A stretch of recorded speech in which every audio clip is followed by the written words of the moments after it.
So I was trekking at about 14,500 feet, and we did a ceremony that afternoon. We were doing many ceremonies, but we did a ceremony that was specifically dedicated to the rite of the Earth Keeper. And the rite of the Earth Keeper was a rite that initiated, well, the initiate into this deeper place of service.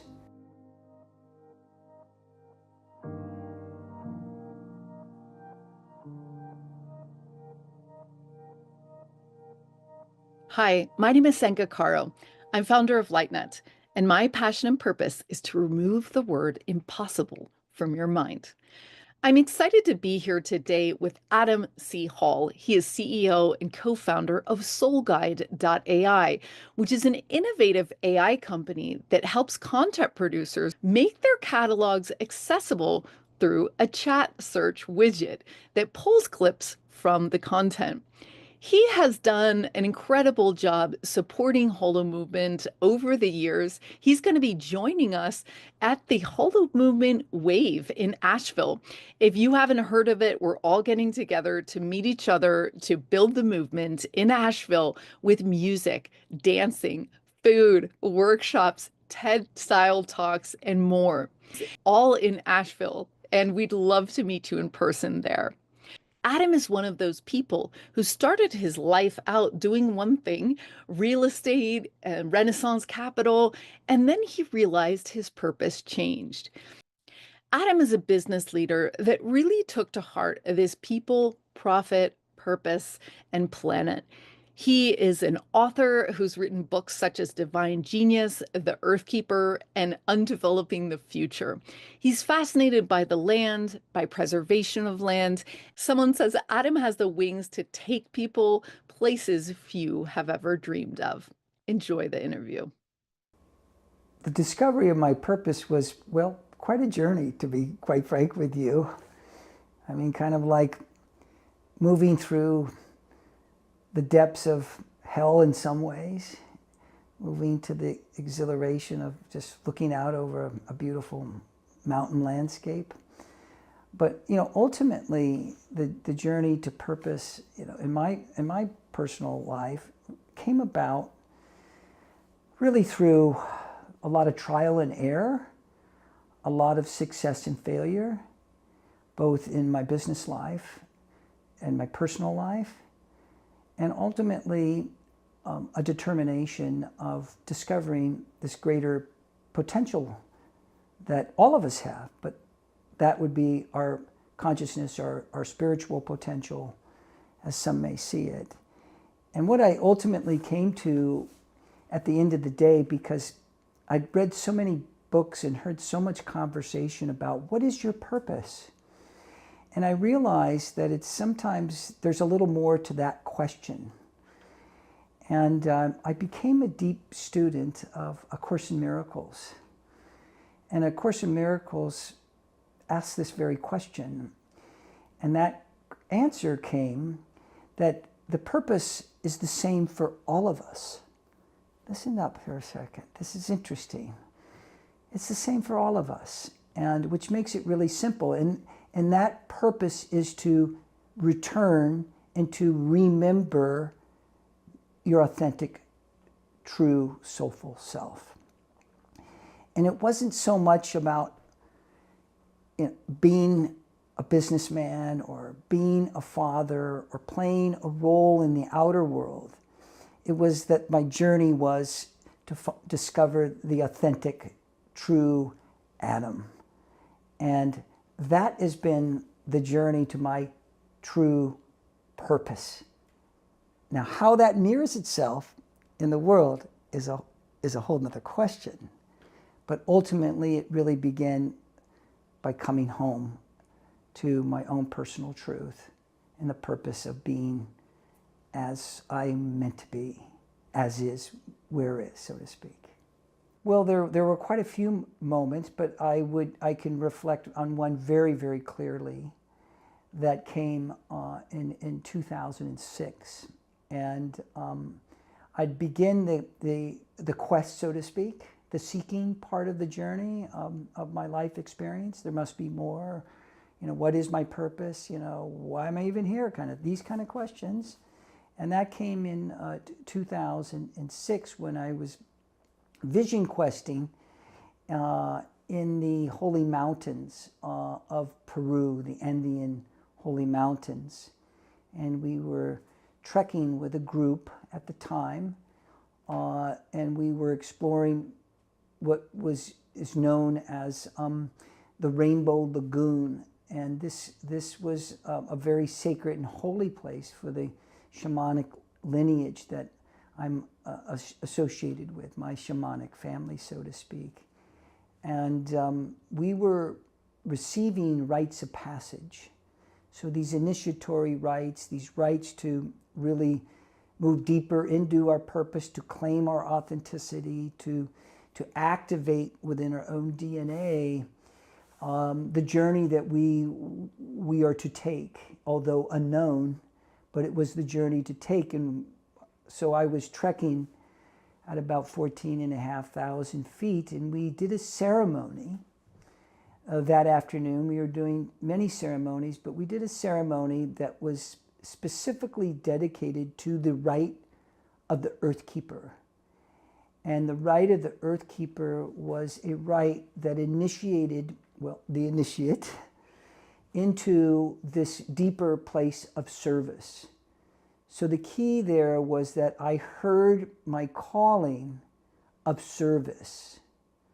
And the calling of my service was relational to the rite of the Earth Keeper and the initiation to tend to, from the little pebble of sand, to all human beings, to all life in whatever form it may be, to tend to the well-being of Earth, and to tend to the well-being, of course, of my own personal Earth and journey. But ultimately, that was the moment that said, yes, this is my authentic purpose. This is my truest self. And it was quite a moment, because it came on the heels of what would almost be the antithesis of where I'd been living my life. And I'll never forget, my literary agent said, Adam, you were the Earth Conqueror, and now you are the Earth Keeper. And so how true, but how amazing to kind of really switch and move the paradigm and shift the paradigm in a very quick moment in time. And of course, it took some time to really integrate and to bring that into its fullest expression, which is still happening today. Yes. Well, early on in the journey, and really let's just call it training around shamanism and the discovery and exploration about all the things that shamanism is and it isn't, and how it incorporates everything in our lives, from our social, familiar imprinting, to our connection to the quantum field, to our oneness with the Pachamama. It was very fascinating when my teacher at that time, Alberto Vialdo, asked this question, which made me really begin to realize perhaps the magnitude of living this purpose, of bringing it alive. And the question was, how do you get out of this lifetime alive? In other words, how do you transcend the world in which you're living now, consciously, in the present moment, not when you die? The greatest challenge was ultimately recognizing that the shift of perception away from the world as I knew it, the dualistic, separate nature of what we all live in the 3D reality, to let that piece unfold, let it go, to allow the neurology, the wiring, the hard wiring, the reptilian brain of fight or flight to be in the journey of seeing how that organically found its own way. And it wasn't easy by any measure. So there was great fear at times. Some of my colleagues in my business and real estate, you know, they referred to me, well, what happened to you? You're one of those now, Adam, kind of thing, to the breakdown in my own family unit, my belief systems, to adopting myself into the human family as being part of that and not being separate from that. So it was quite a journey. And of course, I'm still living in it. And the more I'm in it, the more I recognize that I really don't know much at all. Well, I believe that in modern society and the design of our current operating system in the world, that we're all a part of. And the existing paradigm, whether you call it a patriarchal paradigm, which it is, whether you call it a paradigm of winners and losers, which it is, you know, whatever how we see and experience this, there's a couple key factors of why most people haven't experienced it. And of course, the most obvious one is survival. And most of the world is just hanging on for dear life right now. The human heart is incredibly fragile. And it's almost like, how do I even have time to even feel my heart? You know, to really feel into the connection with others and people. And many of us do to some degree or another. So I think in due part, it has a lot to do with the current operating system, the current zeitgeist in our culture. But when it really gets down to it, the journey from separation to wholeness, the journey from wholeness into oneness, the journey from oneness into unification with the divine, with the quantum field, and all that's greater to us is a journey beyond free will. We have free will here now to do this, which is the beauty of why we're here and why we become seekers and take this journey. But ultimately, the journey into being, you know, the love that we are, the divinity that we are, and all the things we are in our truest purpose is something that is so distant or so far off, and it's so unknown that we just really fear any other possibility. So it's survival, and yet it's fear. And ultimately, at the end of the day, many of our rich teachings over the years will say that we fear, ultimately, the truth of who we are. We fear the greater worthiness of who we are. We fear the greater power and totality of who we are. We fear love, because love is God. Love is the presence of life. And guess what? When we're in the presence of this beautiful, whatever you call this in your life, whatever walk you come from, whatever that is for you, ultimately what it means is that the separate self, the identity of ego, falls away. And that is the ultimate experience of getting out of this lifetime alive, transcending that egoic nature. And that's terrifying. I know it was for me. Well, relevant to today, I believe the conditions, thankfully, on the planet, conditions meaning the chaos, the challenges, but the conditions in the light field, energetically, turning from the Piscean age into the Aquarian age, the conditions are prime for this alchemical quantum leap into purpose. And so understanding this, it gives each of us an opportunity, whether you are showing up early on, whether you're deep and steep and long way down your path, to really accelerate, to really quicken the journey of that discovery. And I could give a lot of advice and a lot of very particulars, and I do a lot of work like this, but ultimately the thing that I share with everybody today, wherever they are, is ultimately you're showing up. That's what matters. Because when we show up, we will be guided.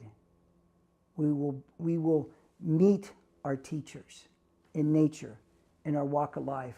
Our guides from the other side will become present as we begin to listen from this deeper place, as we begin to see with the eyes of our heart. So first and foremost, it is really to let them know and people to know that showing up and seeking on the past and asking those curious questions, that's it. It's as simple as that. And when we engage at that place, that really allows us to, the second thing I share is that the world, the universe, the planet, our culture needs you. You are called into this place of becoming the greatest that you are here to become, to express your soul's light, to share the love of who you are, to allow your voice, your soul's voice to be heard. You are needed. There are a lot of people that are with you and that are waiting for you. So those are the two things that I share with people that are exploring the next steps on their path, so to speak. Well, I'm specifically referring to, I live here in a garden. I'm just blessed to live in this very natural world, this very organic place, and in the fertility of this garden. And I just invite everyone to recognize that they are the garden too. And that in this moment in time, although many of us feel that we've created a lot of toxicity in our garden, be it the news that we consume or the relationships that we're in or the food we have, all this kind of junk and toxicity, the invitation now is to move into the recultivating your garden, to regenerating your garden. So on the most practical and pragmatic approach is the conditions are available to you right here, right now. We don't need to pay for this. It's, if I only had more money, or if my mother would stop doing this. These are just classic excuses of fear that doesn't want to cultivate the beauty of who you are in the garden of your life. So grounded as embodied souls that are living and expressing themselves in form, the conditions are very prime for that. The other pieces of that are more typical scientific pieces on what's happening in our light field and energetically more from an astrological perspective, or from any other perspective that's always been available to us, which is really embracing the quantum nature of who we are, just in our own biology, in our own biofield. And so these things are all available to us. And it isn't so much a matter of that there's more information or better science, and all these things are very relevant, or really relevant teacher. It's more a matter of your own personal choice to choose that for yourself, because we're all the same. We all are the same in this way.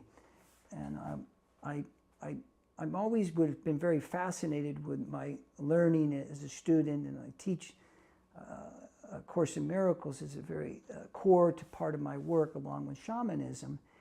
And it always, the beauty of that body of work, it synthesizes these places of choice. And the synthesis that's offered in this body of work is quite remarkable. And it's that we all share three things in common. Three things. Everybody shares the same thing. One is we all exist in duality.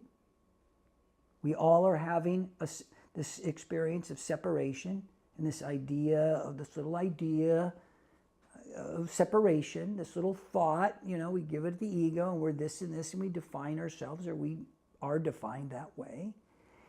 The other piece of this is that we all love. We're all one. And the other piece of the choice is we can choose between one or the other. We all share those three things.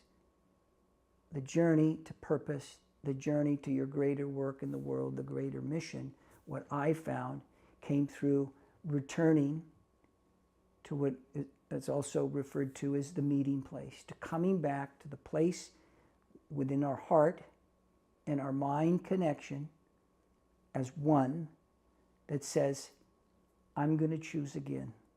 I'm going to choose love. I'm going to choose the experience of my truth of who I am in my wholeness and in my oneness and my unity with all. Interestingly, and it's almost a little paradoxical, because in some ways, when we let our light shine, when we allow our soul's voice to come out, when we recognize that we don't need to be self-conscious about this inauthentic part of ourselves, we're not going to worry about being condemned, or we're not going to worry about being abandoned, or we're not going to fear that, all the things that happen when we come into purpose. Some people will look at that and they'll feel in their own light that they're not showing up. So the brightness of who you are sometimes can have an impact on people that are not quite ready.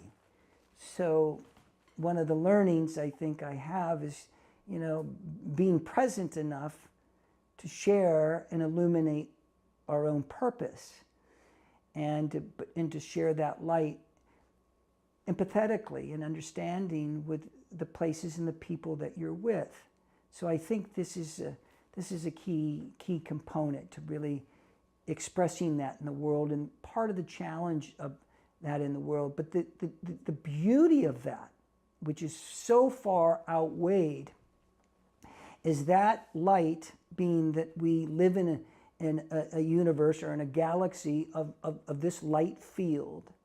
The beauty of that ability to really reflect the light and to mirror the light of the great central sun within, and also within our galaxy, is it has what I would say an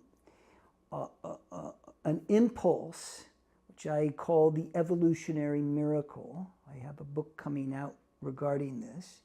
And this evolutionary miracle shifts our own personal perceptual paradigm. So that shift in the lens, if I'm looking this way, but now I'm shifting and I'm looking more 360 and around my life experience in wholeness, in oneness, in purpose, that it offers something that is quite remarkable, a synchronization. So now we're synchronized with the light field. And now in the synchronization, we're synchronizing with others. We're meeting the people that we're meant to be met. We're meeting the information that's meant to be received. We're receiving in real time when we forget our purpose.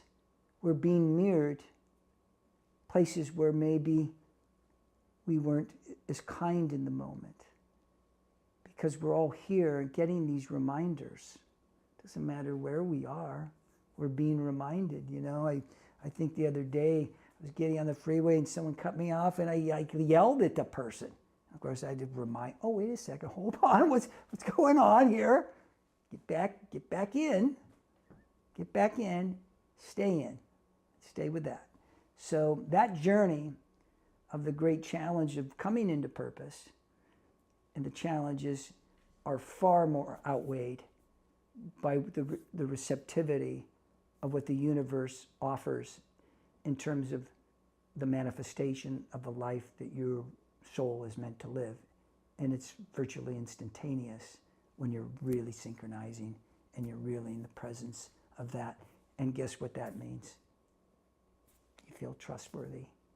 You feel safe. you feel loved, you express love, you give. Your mission becomes very potent and powerful, whatever that may be, as a unique expression of your own divine light.